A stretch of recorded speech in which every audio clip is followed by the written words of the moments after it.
آتا جائے گا تو عوام کس طرف چل پڑے گی.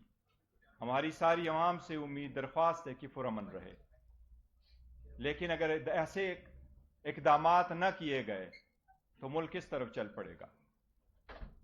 کیا تیسری قوتوں کو آنے کی اجازت دی جا رہی ہے؟ کیا یہ بہتر نہیں ہے کہ عدلیہ ان سب چیزوں کا تدارک کرے؟ کیا یہ بہتر نہیں ہے کہ عدلیہ اس مسئلے کو دیکھے؟ کل آپ نے دیکھا ہے یہ 2 دنوں میں ہم نے ابھی 2 پٹیشنیں فائل کی الیکشن کمیشن میں. الیکشن کمیشن جب اڈیالہ جیل آیا تھا تو میں نے پرسنلی جج صاحبان سے ریکویسٹ کی ہے کہ آپ ان کو سیریسلی دیکھیں، بجائے اس کے کہ آپ اڈیالہ جیل آ جائیں. آپ انڈین الیکشن کمیشن کے پیروی کرتے ہوئے ان کے تقابل کرتے ہوئے آپ کائنڈلی گراؤنڈ پہ رہیں. آپ کے سامنے یہ پٹیشن ہم فائل کر چکے، یہ 80 سے زیادہ کیسز ہے جو الیکشن کے نوٹس میں ہم لے کے آ رہے ہیں کہ لوگوں سے کس طریقے سے نامینیشن فارم چینے گئے یا ان کے ڈاکومنٹس چینے گئے یا ان کے پروپوزر سیکنڈر کو اٹھایا گیا، اور جن کو نہیں اٹھایا گیا، جن کی اسکروٹنی ہو گئی ہے، اس کی اسکروٹنی پہ آرڈر نہیں ہوا. اگر آپ عورتوں کی نامینیشن فارم سے کوئی گیم کرتے ہو، یہ بھی ایک ریکوائرمنٹ ہے 5% ہونا. ہم عدلیہ کو ابھی سے بتا رہے ہیں کہ یہ ایک بڑی سازش ہو رہی ہے. اتنی بڑی پارٹی کو پولیٹیکل پروسیس سے نکالنا یہ ڈیموکریسی کو ڈیریل کرنے کی سازش ہوگی. کائنڈلی اس پہ نظر رکھیں اور اس کی طرح اقدامات کریں. جس طریقے سے شاہ محمود قریشی صاحب کو روکا گیا، جس طریقے سے اس کو ڈیل کیا گیا، جس طریقے سے اس کو رات ایک ٹھنڈے کمرے میں رکھا گیا، یہ سارے اس پولیٹیکل پارٹی کو اور اس کی لیڈرشپ پہ پریشر ڈالے ٹیررائز کرانے کے لیے ساری ایک سازش ہو رہی ہے. عدلیہ سے ہم ہمیشہ سے درخواست کرتے رہے ہیں کہ کائنڈلی ایک ہی طریقہ ہو سکتا ہے، یا عوام خود کریں یا عدلیہ کرے گی. ہمارے عوام سے تو امید ہے، درخواست ہے کہ وہ پرامن رہے، لیکن ان کے بنیادی حق سے محروم نہ کرے.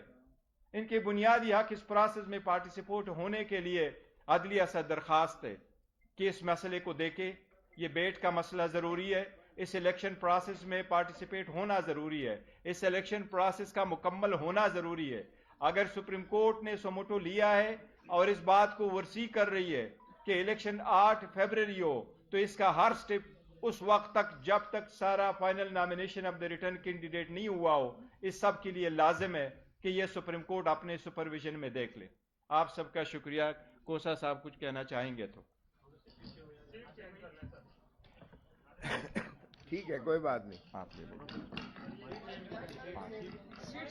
ہاں جی، ٹھیک ہے ٹھیک ہے. ایک منٹ کر لیں، آپ چھوڑ دیں. بسم اللہ الرحمن الرحیم. جس طرح آپ دیکھ رہی ہے، ساری قوم دیکھ رہی ہے، ساری دنیا دیکھ رہی ہے، ایک مفرور شخص کو جو سزا یافتہ تھا، جس طرح سے اسے ہیتھرو ایئرپورٹ پر ہمارے ایمبیسڈر نے سی آف کیا، وہ بھی تاریخ میں ایک لکھا جائے گا. جن کو گرفتار کر کے ڈپورٹ کرنا اس کا فرض تھا، اس کو وہ ریسیپشن کر کے وہاں چھوڑنے جاتا ہے.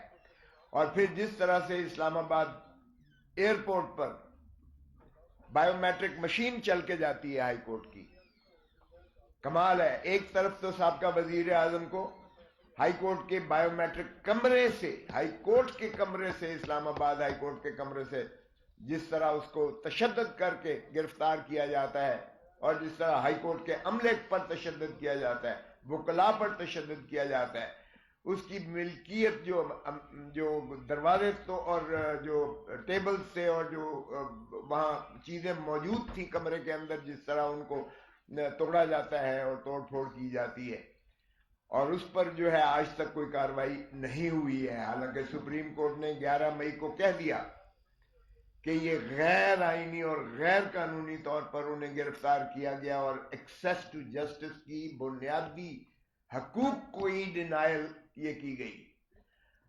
تو اس کے بعد ان کے خلاف تو کوئی ایکشن نہیں ہوا ہے. اور پھر دیکھیں کہ جس طریقے سے ہم نے اور آپ سب نے دیکھا کہ جس طرح ان کے کاغذات نامزدگی منظور کیے گئے، انہی ذل سبحانی کے جن کو لایا گیا ہے چوتھی مرتبہ وزیر اعظم بنانے کے لیے، وہ کیسے آپ کاغذات نامزدگی منظور کر سکتے ہو؟ ہمارے تو امیدواروں کے، آج میرے داماد کو جو ہے اس کے ڈیرہ غازی خان سے عمر کھوسا کے پرپوزر اور سیکنڈر کو اٹھا لیا گیا ہے اور غائب ہیں، ریٹرننگ آفیسر صاحب غائب ہو گئے ہیں، اور ان کے بھائی کے جو ہیں وہ 2 پرچے اور درج کر کے کہا پہلے بیل کروا کے لاؤ، جو سابقہ ایم پی اے سٹنگ تھا پی ٹی آئی کا۔ یہ سارے جگہ آل اوور پاکستان ہو رہا ہے یہ ہمارے ساتھ۔ یہاں جناب ذل سبحانی کے کاغذات نامزدگی منظور کر لیے جاتے ہیں، اس کے باوجود کہ سپریم کورٹ نے انہیں 62(1)(f) میں تاحیات نااہل قرار دیا ہوا ہے، اور اس پر نظر ثانی بھی سپریم کورٹ سے خارج ہو چکی۔ اور پریکٹس اینڈ پروسیجر ایکٹ میں جو یہ شک تھی کہ جو 184(3) کی جو ہوں گی، جو بھی کیس فیصلہ ہوں گے اس کی 30 دن کے اندر اپیل کا حق دیا گیا تھا، اسے بھی سپریم کورٹ نے مسترد کیا 8-7 کے ریشو سے، اس کو یعنی ریٹروسپیکٹیوٹی آپ اس کو نہیں دے سکتے۔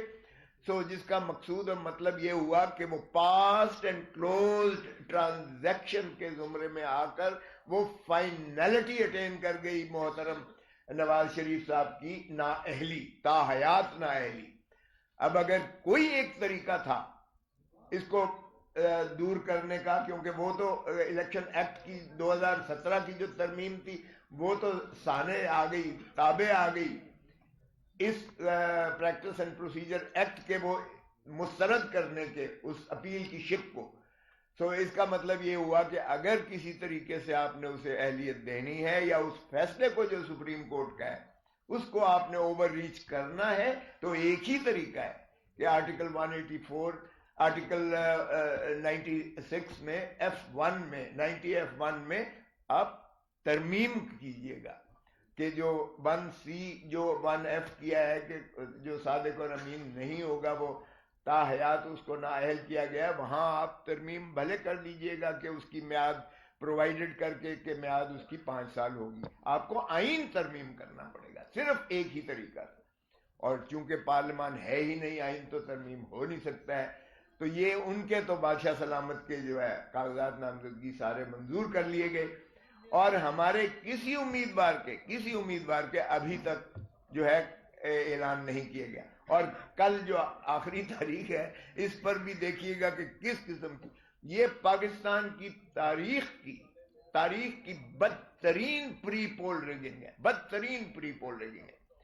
اور اس سوشل میڈیا کے زمانہ میں یہ کیا سمجھتے ہیں کہ دنیا جو ہے اس کو بالکل نظر انداز کر کے دیکھ نہیں رہی ہے، سبھی دیکھ رہے ہیں۔ سو اگر آپ نے یہی فیصلہ طے کر کے آئے ہو